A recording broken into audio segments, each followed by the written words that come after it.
Last, we will have Dr. Collins, who's the Executive Vice President and Chief Medical Officer at Blue Cross Blue Shield of Rhode Island. Closing remarks.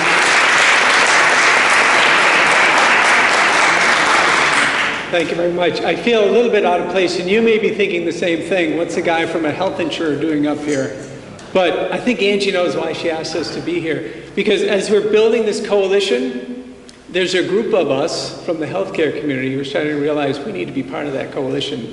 Because in the messages you heard about health is essential to have good health is to have good, affordable, safe housing. And we're responsible for your health.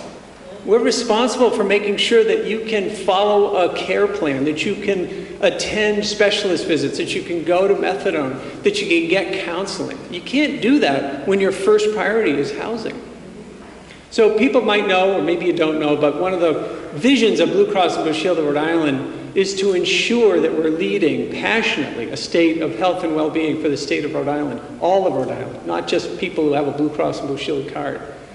And our leader, Kim Keck, our CEO, said, well, how are we going to measure progress toward that state of health and well-being? So Angie knows that we engage with the community, and particularly with Brown School of Public Health, and said, how do we measure that state? And we did a survey. We did a survey of 2,000 Rhode Island residents, and we asked them to state their affinity or their support for statements like, I have access to safe, affordable housing. And no surprise to you, the number one thing that they disagreed with the most was that statement. And particularly in cities, but also in non-cities. So we know that we have to do more as a health insurer. We know as a leader of health care in the state of Rhode Island, we have to do more. And a lot of the healthcare community is starting to recognize we need to screen for stable, affordable housing. And we need to refer to United Way and to other agencies to try to get people connected to that. Because if we don't have that, that's the first thing that has to happen before people can attend appropriately to their health and well-being, and et cetera.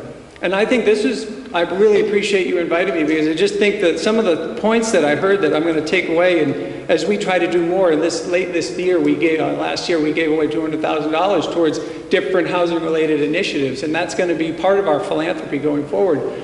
But 72,000 calls coming in a year, that's a lot of calls. The Senate President recognizing that this is a top priority, and all the senators present to support that. That the Secretary of Commerce is saying this is the year to get it done, that Commerce is recognizing that in order to have a thriving economy, we have to have affordable housing. And that as Carol, as you said, the governor's budget, this is something, it's in there, and we deserve to have this.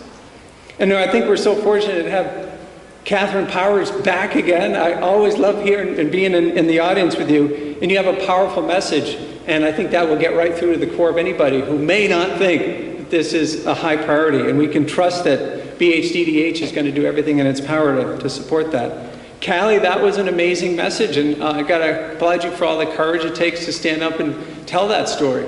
That frailty of that situation, having to make that decision between the safety and security of yourself and your kids and against the housing situation, nobody should have to make that decision. And that fact that 50% of women's homelessness is related to intimate partner violence, that's a really important message. And Alexandria, also, brave of you to stand up and tell us that, and to articulate in particular what the legislators need to do, how the laws and regulations need to change to support that. That was a really important message for us to hear. And Joshua, Rhode Island needs people like you to thrive. We don't want you to leave, we want you to thrive in these communities. But you're telling us a really important message. In order to thrive here, you gotta live here. You gotta have a roof over your head. So I think this was a fantastic forum, and I appreciate being part of it. And you have Blue Cross and Blue Shield now, and the healthcare community in the coalition as well.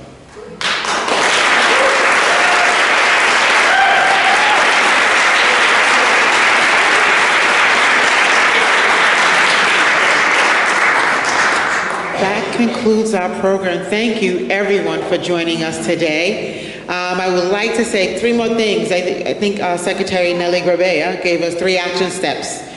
Those 3 action steps were contact someone and tell them the importance of housing, your friend, your neighbor. Speak to someone in this building today about housing. And was there a third one? Was it register for the, complete the census. Register to vote, complete the census, and talk to somebody about housing. Thank you.